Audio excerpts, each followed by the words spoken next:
Bismillahirrahmanirrahim. Assalamualaikum warahmatullahi wabarakatuh. Selamat datang di dalam mata kuliah pemrograman mobile. Saya, Reflanwari, akan menjadi dosen pengampu pada kesempatan ini. Dalam video kali ini, kita akan membahas dasar pemrograman Flutter. Poin ini, kita akan mulai mengenali dunia pengembangan aplikasi menggunakan Flutter. Flutter, sebagai framework modern yang dikembangkan oleh Google, menawarkan pendekatan baru dalam membangun aplikasi mobile dengan satu basis kode yang dapat dijalankan di berbagai platform. Dalam bab ini, kita akan diperkenalkan pada konsep-konsep dasar yang mendasari Flutter, mulai dari arsitektur, widget, hingga teknik dasar pemrograman yang akan menjadi fondasi kuat untuk mengembangkan aplikasi lebih lanjut. Mari kita mulai pengalaman ini dengan memahami dasar-dasar yang penting dalam Flutter dan bagaimana kita dapat menerapkannya dalam membangun aplikasi Android yang fungsional dan menarik. Yang pertama, itu ada struktur project Flutter. Setiap kali kita mengembangkan proyek berbasis Flutter pertama kali, proyek tersebut tersusun dari banyak file maupun folder yang telah terisi skrip yang memiliki fungsi tertentu. Ada beberapa file maupun folder yang perlu kita ketahui karena nantinya akan berkaitan dengan berbagai hal. Di antaranya, ada folder lib, folder test, Android, iOS, web, build, paspec YAML, dan git ignore. Dari sekian banyak file maupun folder, kita perlu fokus pada struktur di atas, karena ini yang lebih sering akan dijumpai dalam pengembangan proyek. Folder lib memiliki fungsi sebagai titik awal aplikasi Flutter. Di dalamnya terdapat file bawaan bernama main.dart. Artinya, secara bawaan ketika aplikasi Flutter dijalankan, maka file main.dart ini akan dieksekusi pertama kali. Begitu juga ketika kita menambahkan file dan file Dart lainnya, kita wajib meletakkan filenya pada folder lib. Di dalam folder lib juga, kita dapat meletakkan berbagai source tambahan yang diperlukan untuk aplikasi, semisal gambar, musik, font, dan lain sebagainya. Umumnya, kita membuat sebuah folder baru di dalam folder lib, yaitu folder dengan nama src, sehingga struktur foldernya akan menjadi lib _src. Folder test ini berisi file-file pengujian pada proyek aplikasi Flutter, karena Flutter mendukung pengujian unit dan integrasi, sehingga setiap kali pengembangan proyek, Flutter dilakukan dan diujikan, maka file-filenya akan tersimpan di sini. Tentu, ini akan mempermudah programmer dalam menyiapkan aplikasi yang optimal dan fungsional. Lalu selanjutnya, itu ada folder Android. Ini berisi kode dan konfigurasi yang secara spesifik ditunjukkan untuk platform Android. Karena Flutter merupakan salah satu framework yang dapat digunakan untuk pengembangan proyek aplikasi Android. Sehingga, jika kita memerlukan konfigurasi atau penerapan perintah khusus untuk platform Android, maka kita akan bekerja pada folder ini. Misal, mengubah nama package, application, melalui file Android manifest XML, dan lain sebagainya. Lalu setelah itu, ada folder iOS, ini berisi kode dan konfigurasi yang secara spesifik ditunjukkan untuk platform iOS. Karena Flutter merupakan salah satu framework yang dapat digunakan untuk pengembangan proyek aplikasi multiplatform, tidak hanya Android, namun iOS juga didukung. Sehingga, jika kita memerlukan konfigurasi atau penerapan perintah khusus untuk platform iOS, maka kita akan bekerja pada folder ini. Lalu setelah itu ada folder web, juga tidak berbeda jauh seperti folder Android dan iOS. Berfungsi untuk menyimpan konfigurasi khusus untuk platform berbasis web, jika memang kita menghendaki pengembangan aplikasi Flutter akan diarahkan juga ke dalam bentuk web base. Lalu ada folder build. Ini akan menyimpan file yang dihasilkan secara proses build aplikasi yang telah dilakukan.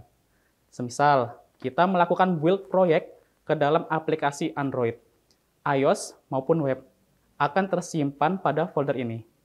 Setelah itu, ada file paspec YAML, menjadi file yang sangat penting dalam proyek Flutter, karena berisi metadata aplikasi seperti nama, versi, dependensi, aset, dan lainnya. Kita akan sering mengedit file ini untuk menambahkan paket atau aset baru ke proyek. Atau sederhananya, seperti sebuah library yang perlu kita tambahkan jika memang kita memerlukannya.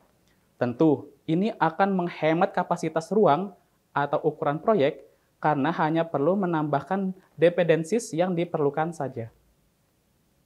Lalu, setelah itu ada file git ignore. Nah, ini berisi daftar file dan direktori yang harus diabaikan oleh Git. Ini membantu menjaga repositori Git kita tetap bersih dari file sementara atau build. Lalu, setelah itu ada widget dasar. Nah, widget itu adalah elemen dasar dalam Flutter yang membentuk antarmuka pengguna aplikasi. Semua elemen visual dalam Flutter adalah widget, mulai dari teks sederhana hingga struktur layout yang kompleks. Memahami widget dasar seperti teks, image, container, row, dan kolom adalah langkah penting dalam mengembangkan aplikasi Flutter. Yang pertama itu ada text widget. Digunakan untuk menampilkan teks pada layar. Widget ini sangat berguna dan memungkinkan berbagai penyesuaian seperti gaya, ukuran, dan warna teks. Sebagai contoh, kode berikut menunjukkan penggunaan widget teks dengan berbagai properti. Misal seperti ini. Nanti kita tambahkan teks, lalu buka kurung, ada sang juara, misalkan, label teksnya. Lalu di situ kita kasih style, lalu text style sebagai gaya.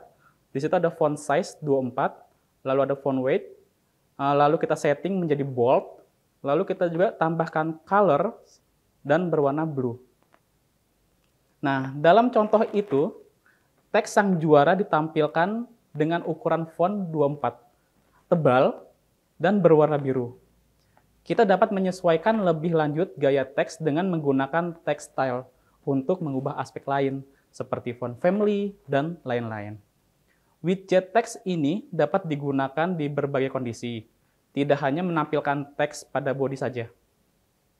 Kita juga dapat mengatur penataan atau perataan teks di dalam widget teks menggunakan properti text align dan text direction. Text align mengontrol perataan horizontal teks, sedangkan text direction mengontrol arah teks yang berguna untuk bahasa-bahasa yang ditulis dari kanan ke kiri.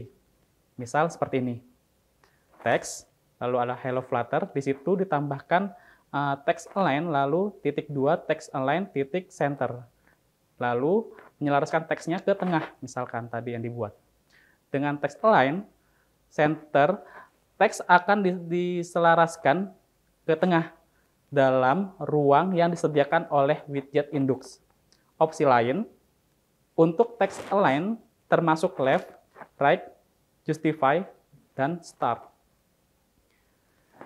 Fitur direction juga dapat kita terapkan pada widget teks dengan penulisan seperti berikut. Misal, ada teks, lalu di dalam kurungnya itu nanti kita tambahkan hello Flutter. Nah, di situ setelah hello Flutter kita tambahkan text direction *2 text direction .rtl. Ketika teks yang ditampilkan terlalu panjang untuk menampilkan di layar atau ruang yang telah tersedia, Anda dapat mengelola bagaimana teks tersebut ditampilkan menggunakan properti overflow dan max length. Ini memungkinkan kita untuk memotong teks atau membatasinya ke sejumlah baris tertentu. Misal seperti ini, ada teks, lalu di dalamnya itu ada sebuah kalimat. Nah, di situ kita tambahkan sebuah settingan atau code, yaitu overflow.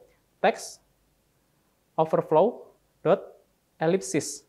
Nah, dengan text overflow ellipsis, teks yang terlalu panjang akan dipotong dan digantikan dengan tanda elipsis atau titik-titik yang menandakan bahwa masih ada teks lebih lanjut yang tidak ditampilkan. Opsi lain menggunakan overflow termasuk clip untuk memotong teks tanpa tanda elipsis dan fade untuk memberikan efek memudar.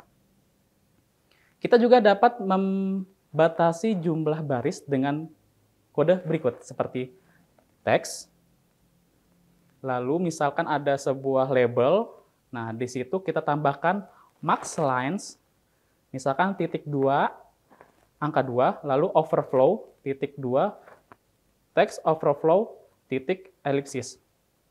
Nah, dengan menggunakan max lines, titik 2, teks akan dibatasi ke 2 baris saja. Jika teks melebihi 2 baris, teks yang tersisa akan dipotong sesuai dengan aturan overflow yang telah ditentukan. Lalu widget yang selanjutnya adalah image. Widget image digunakan untuk menampilkan gambar. Flutter mendukung beberapa cara untuk memuatkan sebuah gambar, termasuk dari aset, lokal, URL, dan memori. Berikut adalah contoh penggunaan widget image untuk memuat gambar dari aset lokal. Jadi ketika kita membuat sebuah code untuk memasukkan gambar, code yang digunakan itu hanyalah image titik aset. Lalu nanti di dalam kurungnya ditambahkan petik assets, lalu lokasi aset disimpan atau lokasi gambar yang telah disimpan. Untuk memuat gambar dari URL, kita dapat menggunakan widget image titik network. Jadi cara penulisannya itu seperti ini, image titik network, nanti di dalam kurung diberikan petik, lalu taruh URL gambarnya di dalam situ. Nah, widget image menyediakan berbagai properti untuk menyesuaikan bagaimana gambar ditampilkan, seperti fit, alignment, dan color blend mode. Setiap widget dalam Flutter dapat dikombinasikan untuk membuat antarmuka pengguna yang kompleks. Widget teks, image, dan lainnya merupakan dasar dari struktur antarmuka di Flutter. Menguasai penggunaan dan penyesuaian widget-widget ini akan memberikan fondasi yang kuat untuk mengembangkan aplikasi Flutter yang menarik dan fungsional. Dalam prakteknya, kita seringkali akan menggunakan widget-widget ini bersama dengan widget lain untuk menciptakan tampilan yang lebih kompleks dan responsif. Misalnya, kita dapat menempatkan beberapa widget image dalam row untuk membuat galeri gambar atau menggunakan kontainer dalam kolom untuk membuat layout yang terorganisir dengan baik. Dengan memahami dan menguasai widget dasar ini, kita akan memiliki kemampuan untuk membangun antarmuka pengguna yang menarik dan efektif dalam aplikasi Flutter. Terus eksplorasi dan eksperimen dengan berbagai properti dan kombinasi widget untuk menemukan desain yang berfungsi dengan baik untuk aplikasi yang kita bangun. Oke, sekian dulu materi dari saya. Sampai berjumpa kembali di konten mata kuliah pemrograman mobile yang lainnya. Saya tutup. Wassalamualaikum warahmatullahi wabarakatuh.